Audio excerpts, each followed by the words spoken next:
اسكتوا ما تعرفوش اللي حصل. الوقت اتاخر قوي، على ما رحت مشوار ورجعت كان الوقت اتاخر صراحه يعني. وعلى ما حاولت على السوق جبت شويه حاجات وانا جايه، برضه الوقت اتاخر زياده. اعمل ايه بقى؟ يلا بينا عشان نجهز الاكل. جبنا شويه رز ونقيتهم وغسلتهم، وجبت ب5 جنيه شعريه. ودي بسلة جبتها، كنت قايله الناس عليها جابوها لي وفرطت. يلا بسرعه نلحق نفسنا بقى ونعمل الاكل. يلا بسرعه بقى. ومفيش اسرع من الرز بالشعريه على فكره يعني. يا دوبك هتحمري الشعريه وتروحي نازله بالرز عليها تشوحي، وتقومي جايه مزوده على طول على ما الشعريه تحمر. وانت بتحمري الشعريه حطي لها شعرة ملح عشان تطلع كلها لون واحد، ما تبقاش حبه غامقين وحبه فاتحين. واوعي تشيلي ايدك منها طول ما انت واقفه جنبها، قلبي قلبي قلبي. ايه رايكم في اللون كده؟ ما شاء الله ده حلو زي الفل. ننزل بقى بالرز عليه.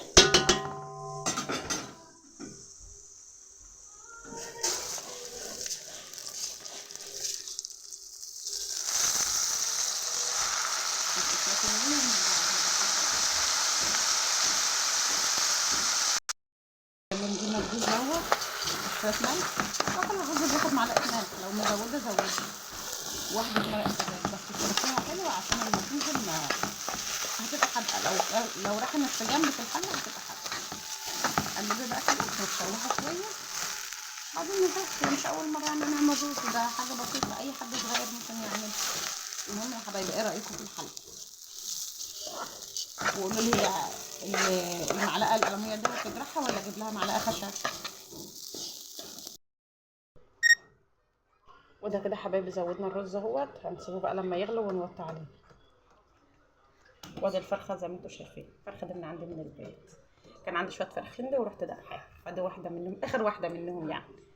المهم اعملها واعمل الرز، وما بين ان اعمل طبيخ وبين ان ما اعملش.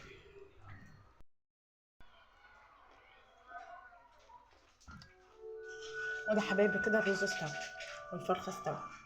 والله شويه بسله عشان ما يقعدوش يعيطوا. العيال بتحب الطبخ جنب الرز. صراحه انا رخرة بحب البسله. مين فيكم بيحب البسله؟ انا ما نعمل البسله بقى ننزل كلنا كده نملى التعليقات بالصلاه على النبي وبذكر الله ولايك واشتراكي قلب اختك انت وهي، وفرحانه بدعمكم كده، وكلكم تخشوا في القناه باذن الله ونبقى اكبر عيله. وبالنسبه للاخت اللي عايزه طريقه ذبح البط، يعني هي الاتنين ليكي حاضر، بس اصبري عليا دلوقتي على ما ما عنديش بط دلوقتي. يا اما اروح السوق عشان اجيب طيور، انا كده كده هروح اجيب قريب اوريكم الذبح هناك، بس مش هنذبح، انا هوريك الطريقه بس. يا اما تستنى عليا يومين على ما اجيب هنا في البيت واعمل. وده الفرخه استوت رخاء، الريحه طالعه بسم الله ما شاء الله. وده كده جهزنا البسله، بسم الله ما شاء الله شكلها زي العسل. هناخد منها على قد الطبيخ حلم والباقي هنكيسه. بصلايه على النار ومعلقه سمنه وحبه زيت لو عايزه، عندك زيت ده تمام. وافرم افرم افرم.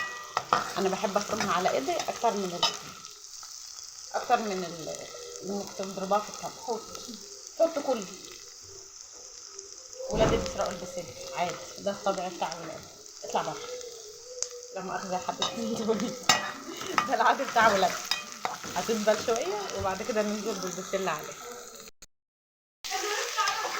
حبايبي البصله دبلت نزلت بالبسله والجزر عليها. ساعات بخرط لها بطاطس وساعات بسيبها بكتفي بها هي بس هي عشان استعجال بس مش هخرط بطاطس خالص كده زي هتتشوح على مضرب الخلاط كده. حلوين اتشوحت شويه اهي. تنزلنا بمرق الدجاج وشطه. مش عايزه احط شطه تمام، عايزه تحطها برضه تمام، وملح وكده.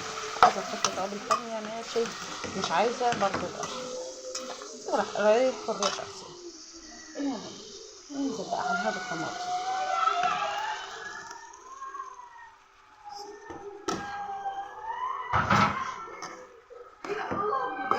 تاخد بقى غلوتين مع بعض وبعد كده نزودها شويه. ومالكوش دعوه بالاصوات اللي حوالينا ديت، دول عيال ومالكناش دعوه بهم اساسا كانهم مش موجودين دلوقتي. اكيد كلنا عندنا عيال وكلهم بيعملوا نفس العمل ده. قلت لكم قبل كده حبايبي مع كل طبخه زودت طماطم. انا كده كده النهارده كان صوم وجبت طماطم بزياده فسويت دول، عملنا منهم الطبيخ وده اللي باقيهم. عملنا كيسين وزودنا البسله برضو زي ما قلت لك، ادي كيسين كمان، كده كيسين بسله وكيسين طماطم. وما تعملي كده كل سوق، كل اسبوع مره، كل اسبوع مرتين، على حسب مقدرتك وعلى حسب مثلا انت بتجيبي كل سوق قد ايه. هتقومي جايه عيناه مع اخر الشهر هتلاقي عندك شويه حلوه.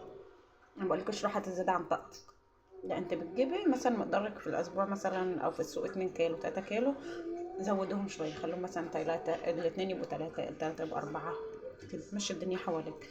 وكده كده هينفعكوا في وقت تاني. يلا نشوف بقيه الاكل بقى. ده البسله غلط، نسيبها تغلى شويه كمان وهزود.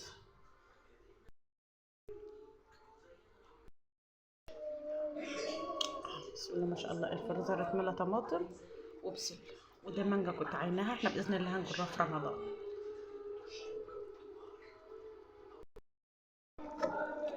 الشفشق مكان الطماطم حطيت فيه شويه ميه وهننزل بكده، هزودها كبشه شوربه كده ونسيبها تستوي بقى ونشوف اكلنا شكله ايه. ادي كده البسله استوت اهي ما شاء الله زي ما انتم شايفين. عليها بقى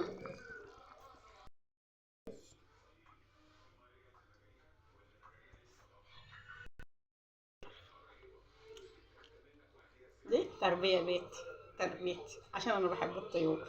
انا بحب اربي الطيور عموما، اما تبقى حاجتك في بيتك احسن ما تشتري من بره.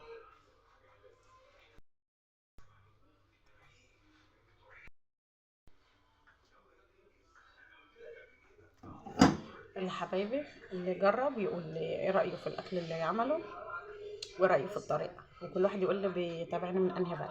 يلا سلام عليكم.